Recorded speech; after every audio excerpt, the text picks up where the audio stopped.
Very excited to see this. Yeah, it's going to be We've been working months on this one. months intermittently, yeah. Okay, so here it is. First off, Dennis Burgener, Yes. architect, designer, investor. What else do you want to add to it? GC. What else can we add to that? GC that doesn't do construction. Yes. Manages. This is a personal project of yours. Yep. It's a studio. It's so well laid out. There's so many good finishes, and we're walking through this because who better to sell it but you yourself? So can you explain what we did right when you walked in? Sure. Most studios are just, you walk in and you're slammed right into the space. Usually you see the bed, you know, maybe there's a hallway that's really narrow with closet doors all over. The idea here was to create more than a studio out of a studio. So when you come in, there's actually a entry foyer, and also it's functional in other ways. It's meant to be a dressing area too. So when you walk in, the first image is it's open versus closed. And you have this view. I mean, the first thing is bam, right? Smack. That's where my eyes gravitate. Well, that was a part of the design and why this is framed out versus just wide open. Okay. Most so you studios, framed this out right here. all this is framed out. This soffit is framed out intentionally to be a drop over the counter and over the dressing area, or the drawers for the dressing area. But yeah, the view is the one reason I bought the place. Treetops. It's absolutely It's a beautiful. treetop view. It's over the lake and over the park, forever protected. Yeah. You know. And right now, you know, you can see that blue statue out there, and it Yeah. almost is like a focal point in the very distance, but that's how far you can see out to it. Yeah, yeah. It's as beautiful in the winter as it is in the summer, actually. Yes, I agree with that, because then when it's winter and there's no trees or there's no leaves on the trees, you can see all the way out. Yeah. So it really opens up the view, and right now you have this treetop. I feel like I'm in a neighborhood view, even though I'm in the sky. And you hear the people talking Yes. outside, and you can see the buildings along the shoreline looking up if you go over a little bit.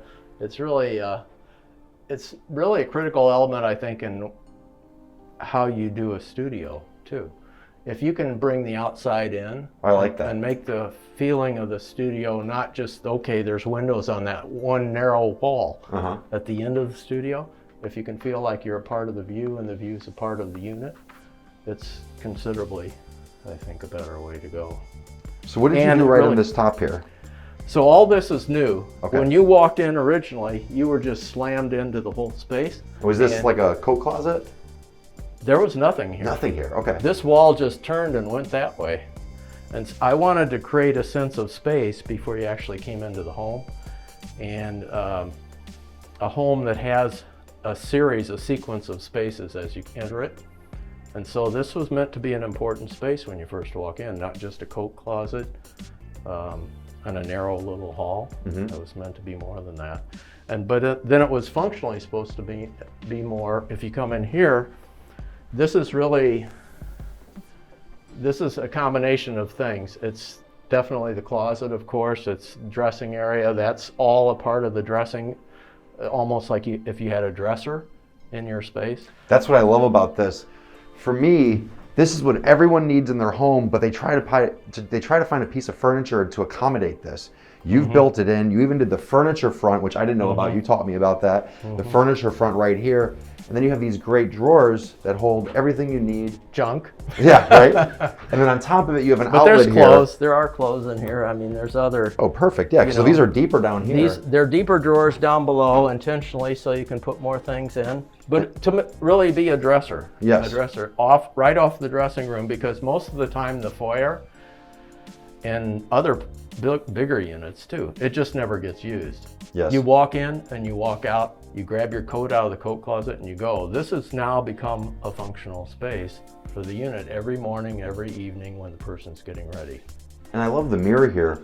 You have the lights illuminating down. You have the satin finish on this quartz, which is beautiful. I've never seen this before until you did it, but it has a matte finish, right? Is maybe the best way to describe it.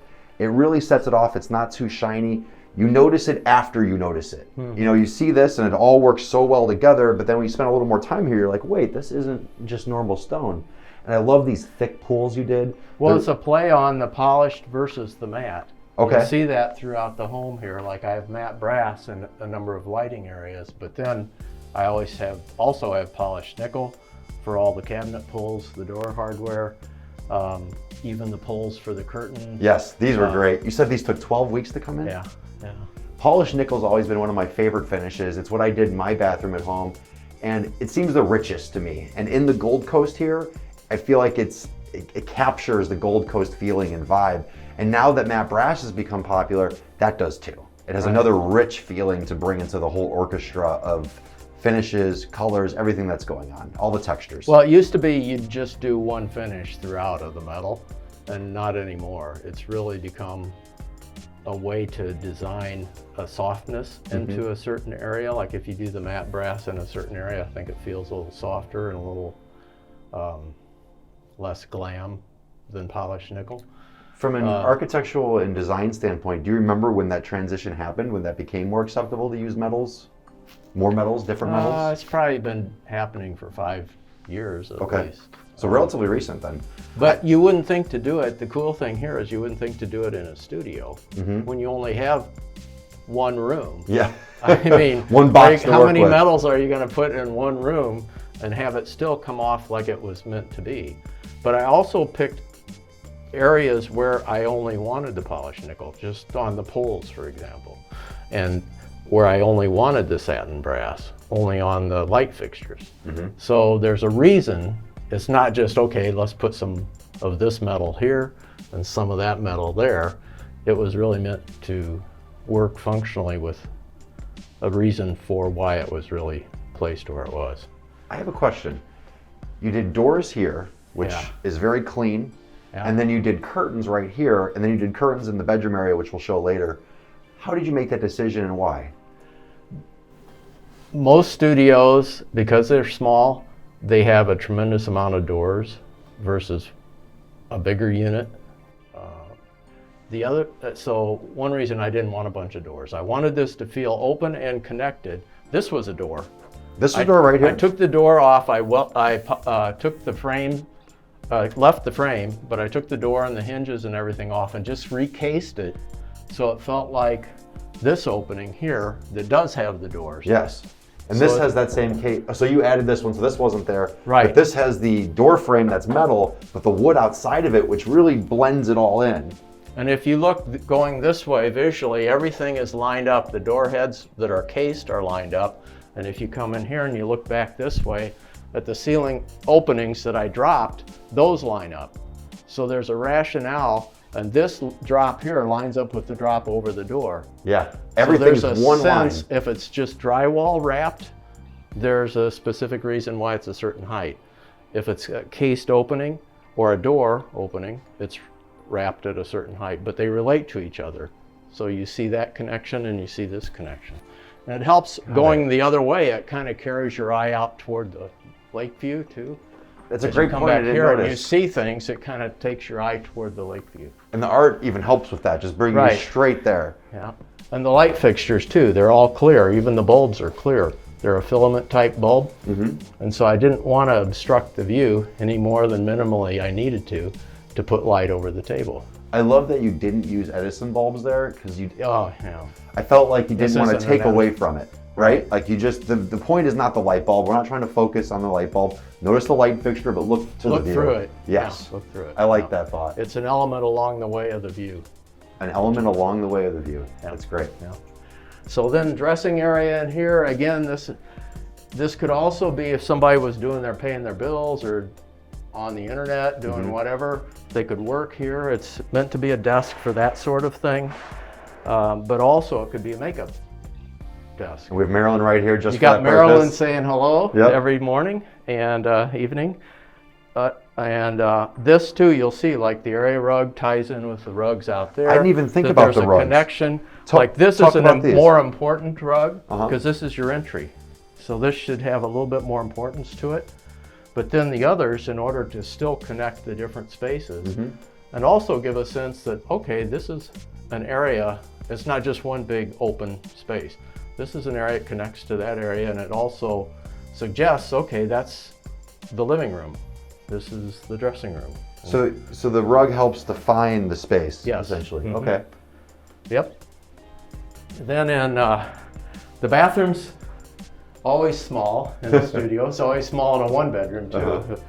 But in here, I wanted to give as much space as possible, and I could not get rid of the flush valve toilet. And I really don't like flush valve toilets. Let's show what you're talking about here. What I did this reminds everyone of their high school or the school they grew up in, the gym they currently work out at, the office building they work out of, and they're efficient. It's a good machine, but aesthetically, it's terrible, right? And who wants to reach their hand in there and grab that every time and flush it? I mean, so I had to live with that, but I didn't want to see it. And there's some shelves coming in here too, so you can put cleaning stuff.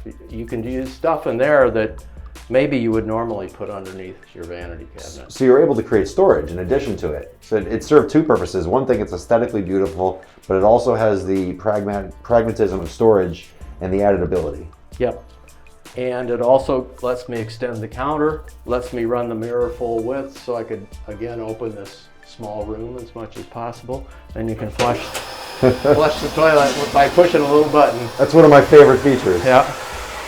And then here, you'll see as we go into the kitchen, and even with the dressing room dresser a little bit, these door styles start to repeat themselves. Like this is a full height door. A typical vanity, even in this cabinet line, would have a false panel running across the front. Got it. And may have a couple little 5-inch wide drawers that are not really very usable. I wanted it to be as clean as possible so that this related to that and it relates to the rest of the unit. So in here, I always detail things like this where you can go to Container Store or wherever, buy whatever you want. I mean, Container Store makes some really cool it's perfect for stuff like this. Yes. And it's perfect for stuff like this.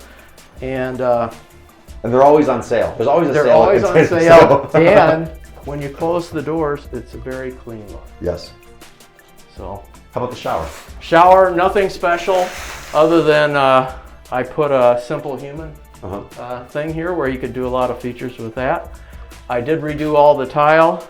The tub, I went back and forth. Should I keep the tub or should I take it out and put a shower in? Yeah. And I thought in the end, well, some people may want to just sit in the tub. So it's an element. It's a good feature. And if you're a woman, now you can shave your legs. It does offer you more flexibility, and you can still shower. As opposed to a stand-up shower, while it might be more aesthetically pleasing to some, it halves the functionality. Yep. And the other thing I didn't like, and it's not just a studio, but I don't like sitting on the toilet getting ready in the morning. So behind you, I did, instead of putting a chair here, I put a bench here so that you can pull this out and you can sit here getting ready. Nice. Versus sitting on a toilet seat getting ready. So you have two functions of that chair. Get ready, do your bills, do your makeup, whatever you need to. It's your sitting bench when you're getting ready. Yeah, and this one, it's got storage if you need. Oh, that's so cool.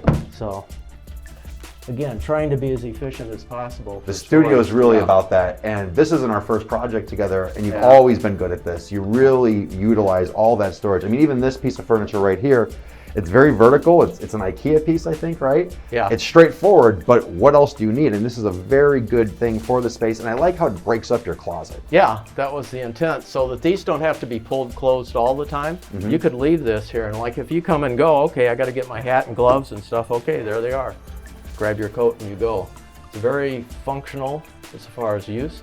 The reason I didn't put doors here is, and this comes from a lot of studios where they just have door after door. You'd be fighting a door every time you wanted to get anything. Here I can get my coat very easily.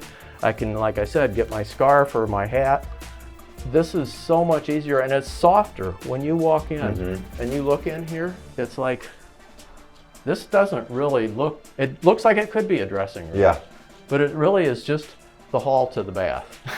I mean, that's really all it is, but if you do a little bit of work to it, you can make it feel like so much more. It's really... you can always tell the thought you have and everything. Yeah. I want to go back to the bathroom real quick. Okay, yep. So with switch rolls, okay, you did these nice large format tiles.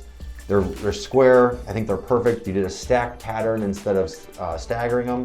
Now, you have a Schluter strip right at the end there? I do, yes. And so how... I've noticed this in your other project too. You always keep the Schluter strip going up and have it meet the wood. Yes. And it seems like it's a great way to make this transition. Well, usually I flush it out and I don't even need the transition. I don't need this piece. Yes. But I couldn't raise the floor enough in here to get up to that height without totally screwing up the entry door and other doors. But typically I'd like that as flush as possible. So I just had the flooring guy, or the carpenters, miter a piece of the flooring and turn it to the direction of the door. And it fit in perfectly. And then it's a perfect finish. You run into this problem all the time in condos because these bathrooms are higher than the main level. Why is that? Because in the old days they used to use a mortar bed. What's a mortar bed? Mortar bed is 3/4 of an inch thick or more, and it's dry pack mortar. And they did that over the top of the concrete slabs because they knew a lot of the slabs in these condominium towers aren't level. Okay. And so it was one way to level out and give a nice clean floor. Oh, so it was very to level floor for the tile work. But also in the old days they used to do mortar bed tile all the time. They never did thin set because it was a much more substantial feel and higher quality. Wow. Now everything is thin set. Well, that would add so much cost and height that you have to deal with. I had no idea. So how long have you been using thin set? Oh, I bet 40 years. 40 years? Yeah. Before that, they'd create that mortar bed for all the tiled surfaces. Even the wall tile. When you Even see the wall tile? When you see the wall tile and you have this bullnose up at the top, when it's like a wainscot, that bullnose in the old days would have been an inch thick. I had no idea. Because there's a whole layer of mortar underneath the face of that tile that runs to the floor below that bullnose. That's amazing. So much work they used to do, and now you don't. Yeah. Well, you can flush things out a little bit easier now. But there's also problems with using large format tile, not necessarily in condominiums where it's a concrete structure, but in residential construction where it's plywood subfloor typically, or OSB. If you don't specify the right deflection requirements, it's going to crack. You got to talk to me like I'm stupid. What's the deflection? How much a structural member will bend without breaking. So that's the give in the floor, essentially? Is that a deflection? Yeah. Okay. Yeah. And every floor is going to have some give if it's made of natural materials like floor, wood. it's concrete. Even concrete. It has some give, but it's so much less than wood. But you can really specify the right structural members where wood is very stiff. And usually, if you don't do that for floors and bathrooms, you're going to have a problem with any large format tile. So eventually it's just going to crack, right? Right. If it doesn't, the grout will. Okay. Because it'll move at the weak point, which is the grout. So you were talking about the flooring and how you had the carpenter make that transition there. Let's talk about this flooring because I've liked it since the first day I saw it. Yeah. I love how you're keeping on trend. We were in a single family home earlier today, had light floors, beautiful floors, looked so fantastic. And they were kind of this shade where you're not dark, you're not too light. You're somewhere in between where no matter what you like, I think you're going to like this. Right. Well, it's a wide plank too. It's 8.25 inches, and it's a more natural finish. If you look at the sheen of it, which how shiny it is, if you look at a typical hardwood floor that has a polyurethane sheen on it, even some of the matte sheens, all they look like is just shiny at the end. This is even at the end, you can still see the grain in the wood, and you can still see that it is a wide plank floor. You can see that's it. Intentional. At any level I'm at, you can see it. And that's the quality of the finish that's on it. And again, that gets back to why this is a matte sheen on the counter. You know, I wanted a very, not a shiny feel to things, because I think it's a little richer if you can see the grain of the wood without knowing that there's a layer of shiny something over the top of it. The same with the stone, even though it's not a natural stone, to have it feel like that when you touch it. That matte or muted finish seems to be a richer, softer, gentler, more inviting feeling, as opposed to something that's shiny. It can be extravagant. It can almost feel like too much sometimes. Right. Well, all design is getting away from the shiny look, except for gloss cabinets. A lot of people still like spraying the cabinets a super high gloss. But as far as the material that you walk on, that you're touching all the time, there's a warmth to it if it's not a polished finish that I think is visceral to people. They actually, they know that that's a warmer piece of material and it makes them feel a little more comfortable. They probably don't know it, but the space feels more comfortable to them and they can't really say why. I've always said that's what design is. Design is, you don't know or understand, but you know it is what it is. And the designer had all these things thought out, but when someone actually walks in, they don't understand why they're having the feeling they do, but they know it's there and they're impressed. Yeah, well, that's the whole, if you can pull it off, that's really good design. If you can make people feel like this wasn't a studio when they came in, that it felt more comfortable than a studio. To me, it's like a, you know how they would say a junior one bedroom for some small, very small one bedrooms. This is like a bed alcove studio or something. A bed alcove studio. I don't know what it is, but it's meant to be not just a studio. It's meant to have that feel. And as we go through there, you'll see what I mean too, as you come into the living area. Show us more. So in here, the living area is combined intentionally. I took a wall out that was here. There was a heating unit here. I took all that out so that the kitchen, the dining, the living area would be pushed close to the windows and all connected. So you can easily move between all of the three. I put the dining table intentionally at the window. It's a great place to read in the morning with a cup of coffee, and in the evening it's pretty special too. I see one bedrooms all the time where you can't even fit a dining room table in, and you've been able to do it here where it's not obstructing at all. It works completely.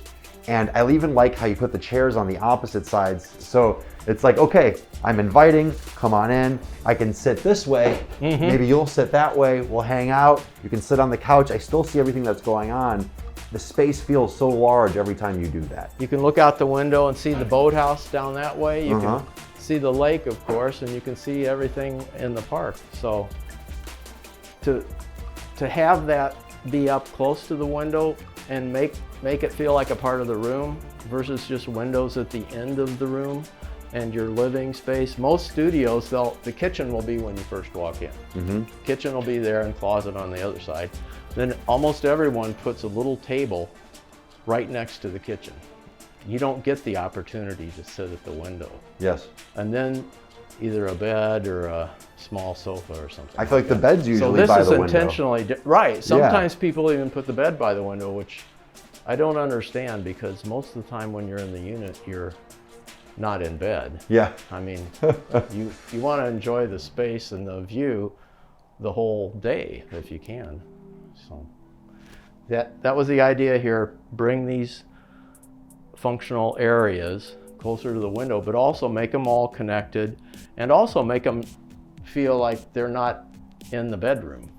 I see two thermostats, one here, one there. What's that about? Well, this window faces north, and it's very cold here, of course, in the winter, so I heated the floor underneath this tile at the window, and this thermostat controls the floor heat, so that even if it's 0 out, you can dial up the heat in the floor, and you have a warmth right at your legs. So it's supplementary heat in case you need it, just there for those purposes. You're probably only going to use this in the winter, like you said, and maybe if you're just sitting here. And how many people would think of this? This is why I love working with you. I don't know anyone that would have thought about this, but it's so smart to do. And you don't have that ugly radiator type thing that's popping out. You just did radiant heat through the tile. It works perfectly. Yeah. Now, it's not meant to heat the space. It's just to warm the floor. Yeah. And then that warmth is going to radiate up and counteract the cold draft that's going to drop off the glass. So that's the science behind it. Yeah. Yeah. Like you can walk on that in the middle of the winter and feel pretty warm because it's warm on your feet. I have the same thing in my bathroom. When I come home from a cold day, I go straight to the bathroom when my shoes are off. I'm like, okay, let me sit here and warm up a little bit. Yeah. So I remember this came out and you moved this to the wall. This must have been a big endeavor, a large feat for this unit. What happened here? What's involved? Well, the original, the building provides the cooling and heating through pipes and a wall behind this. Those pipes ran to a floor-mounted heating unit here where they'd put a half wall up and then a little counter on it. And so the only way to get from the other area into the kitchen was to walk around by the window and come in. And I wanted to open all this up and connect it. And so I knew they made a fan coil. This is called a vertical fan coil. Okay. And the other one is just a horizontal or a floor mounted or a low boy. And this is what you would see in a condo today if they were building. Really? This is exactly what it looks like. Yeah. So you didn't just update the finishes, you updated the unit. Right.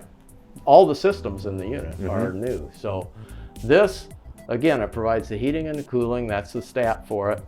And it totally gave me probably 4 feet or more of space here that I could give as a connection between the rooms. It's the only way you got this table here. It's the only way I got the table here. It would feel completely different if you didn't go that extra mile to remove or replace the heating coil and go with the vertical as opposed to that horizontal unit.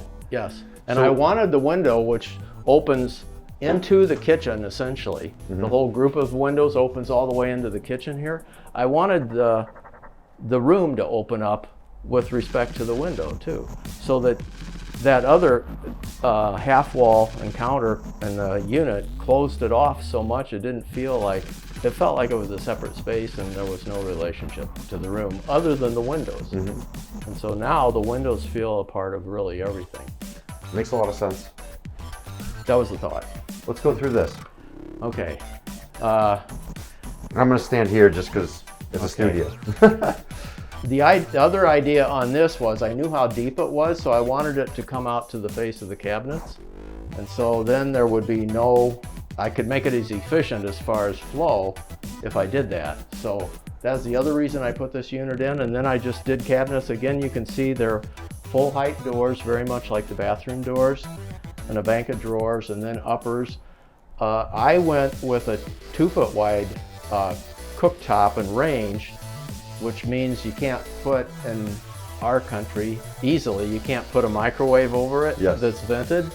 So I chose not to do that. Instead, detailed the microwave in with the upper cabinets and just put a hood here because I didn't want to not be able to at least catch the steam and everything coming off the stove. And so that's the reason why the microwave is over there. To me, it's more functional and it's out of the way if somebody's cooking here or whatever and somebody else wanted to do something, warm something up or whatever, it's out of their way too. I have to admit, when you were designing this and I saw this layout, I didn't know how that was gonna look and I was skeptical. And seeing the finished product now, it's perfect. It works much better. I can't stand the microwave over the stove. I feel like it's a cheap option. It's just simple, straightforward. It doesn't have that custom feel. This feels custom. And talking about custom, let's look at this backsplash. What is this? I wanted to bring in... not to interrupt you, but I saw it from here the whole time, and now I'm looking at it like this, and it's a different color. So the lighting really has a lot to do with what color this is, so it makes it almost iridescent. Sorry, go ahead. What you're seeing is some of the pieces, it's glass, and some of it is matte, and some of it is shiny. Okay. Or a polished finish on the glass. And so to me, that kind of picked up on the idea of the polished nickel and the matte brass. But also I wanted to introduce some colors that were what you see outside, and like the lake and some of the greens or the gray greens at least. And I wanted a little bit of detail, but I'm not really a fan of the concrete, very striking black and white patterns that are out there. I wanted it to be more subtle and relate to the kind of some of the subtle details I'm doing elsewhere. But yeah, it's a beautiful tile, and I'm glad I did it. You know, I think it does come off really nicely. It does. I never saw it in that different light. Do you recall where this is from? Artistic tile. Artistic tile. Yeah. Okay. Yeah, and it is a glass tile. And you show how this actually works, because look, you have a coffee maker here, you have a toaster. This functions the way everything you need. And if you're looking at this at home and you see, hey, this is a smaller range, well, yeah, it's a smaller unit, and your point's very valid. So we lost 6 inches, right? All right, just 3 inches on each side. 3 inches on each side. It's this. Yeah. In terms of burners, you have all the full burners. You have 4 burners. They just really economized it, because I guess, you know, how often are you going to be cooking a turkey, right? This is more for pizzas and things like that. People don't cook much anymore, yeah. So it needs to look good as much as it needs to be functional, I think. I like that. The aesthetics are just as important as the practicality and the functionality. But to get that, sometimes you have to pay more money just to get something. This is more than a smaller. normal. It's crazy. Yeah. It's crazy. Because 30 inches is the only thing 99% of the people put in. I think it's because there's so much competition. They're competing less, so there's less companies that make the smaller one, and Yeah, it's on therefore volume. it rises the price. Yep. So I love this hair fridge too. Again, to relate to some of the cabinetry where it's a French door type versus the,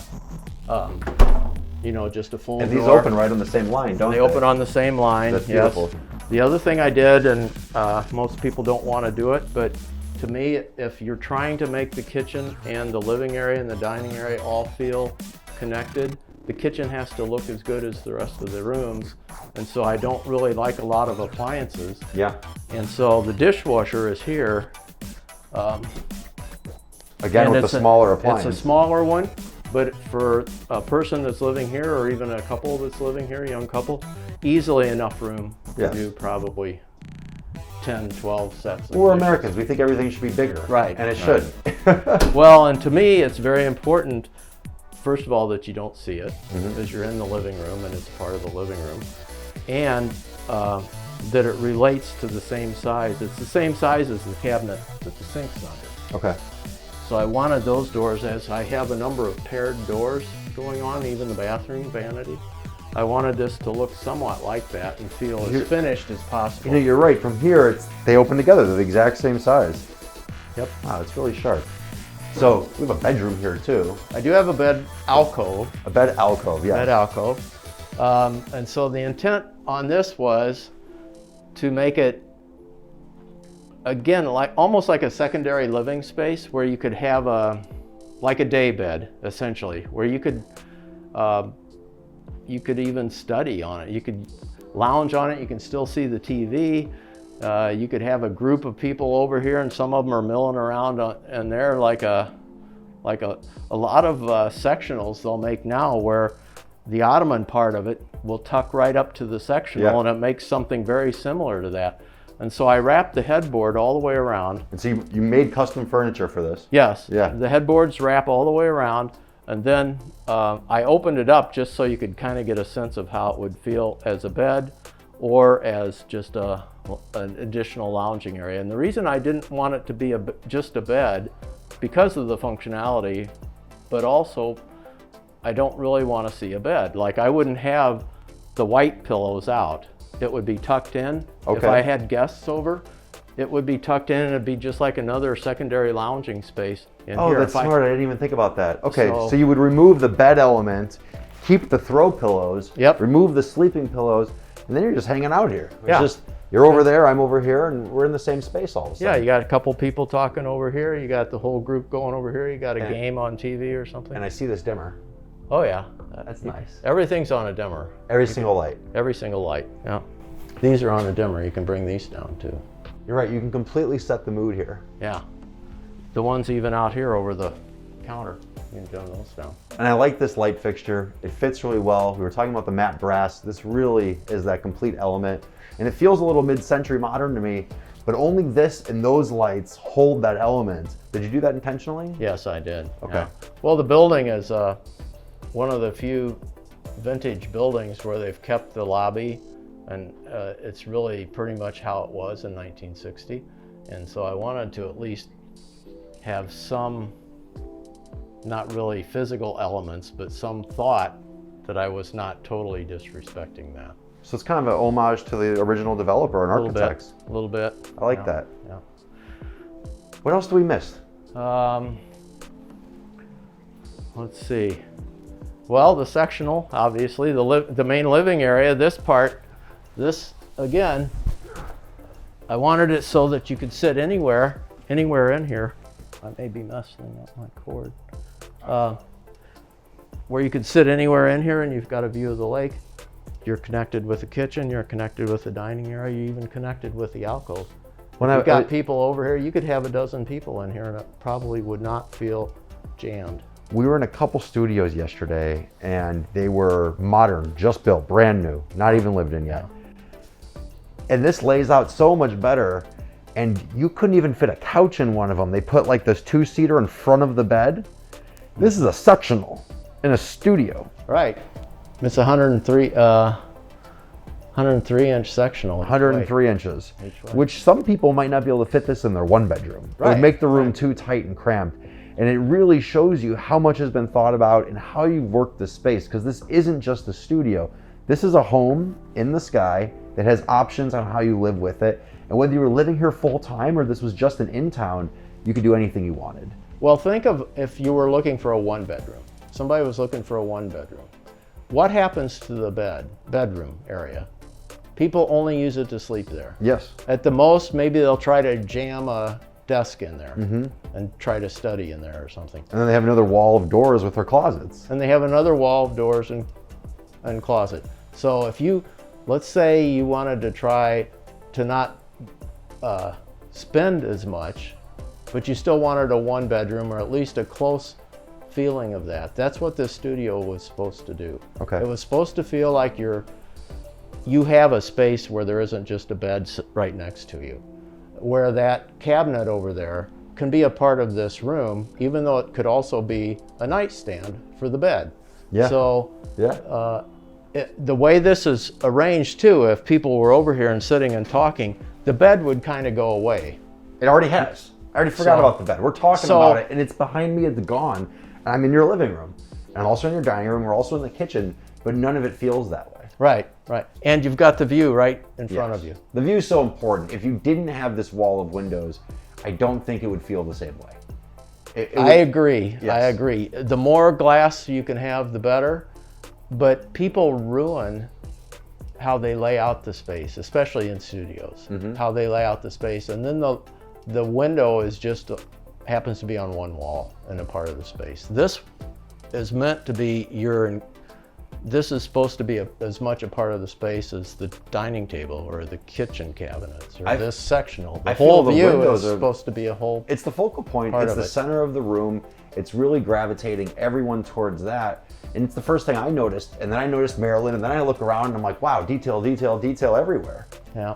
Well, I like to put the color on the walls with the art. I'd typically be a more muted wall, more muted base, more muted cabinets. Let the backsplash do a little bit of pop and let the artwork do the rest. Or vases and other art that I've collected over the years. The design's very clean. You're not trying to show anything off. You're trying to have lots of good elements, but you notice some, we're over here, we're talking about them because we're trying to sell this unit.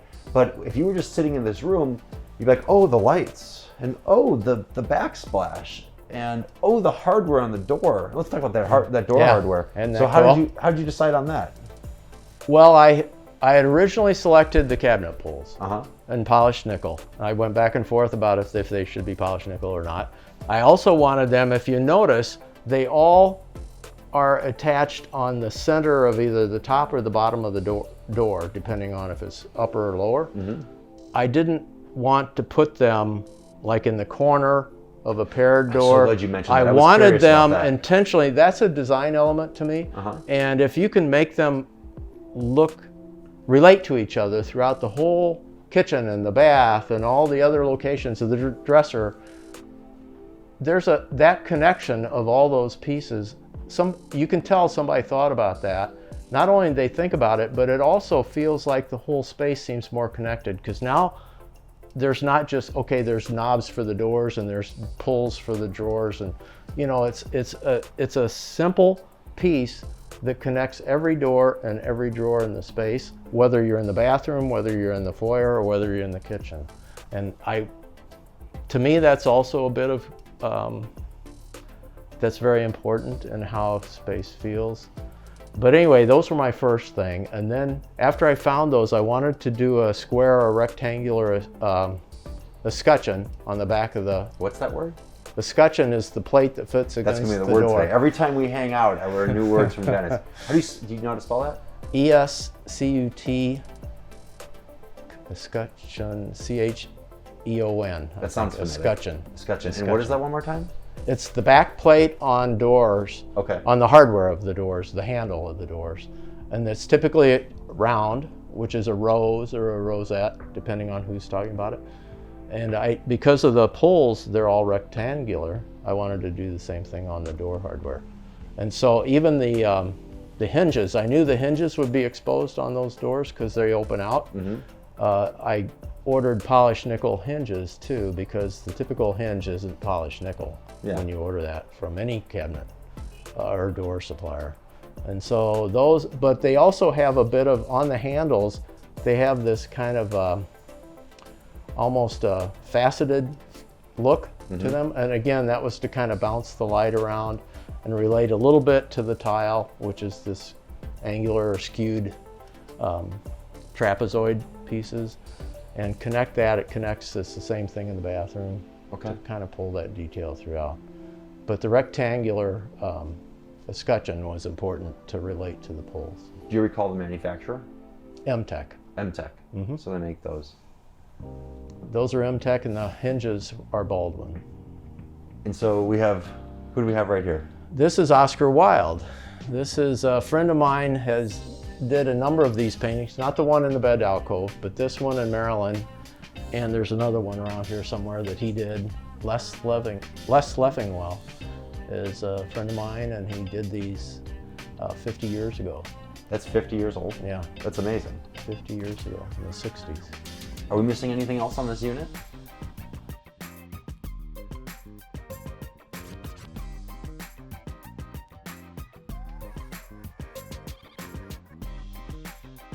How to do lights over a table when you have a concrete ceiling you can't drill into. Okay. So I ran the feed. There's going to be rolling shades behind the drop that runs along there. Oh, but great point. So I did the drop to hide the rolling shades. But also, I wanted to provide light over this table, and I wanted this table jammed pretty close to the windows so you feel like you're almost outside.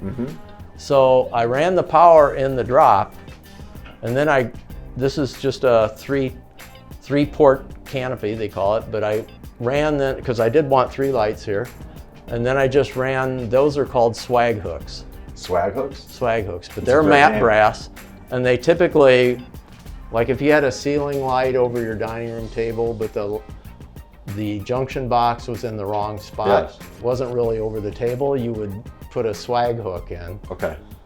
Usually they don't look like this. They're kind of less good looking. But these are very minimal intentionally, but they are meant to line up right over the table. And it's a way to bring the light out and over. You could also raise them. They unscrew, and you could like raise each of these lights up. Oh, nice. So if you wanted a different height. 6 feet high, for example, the cable, it works.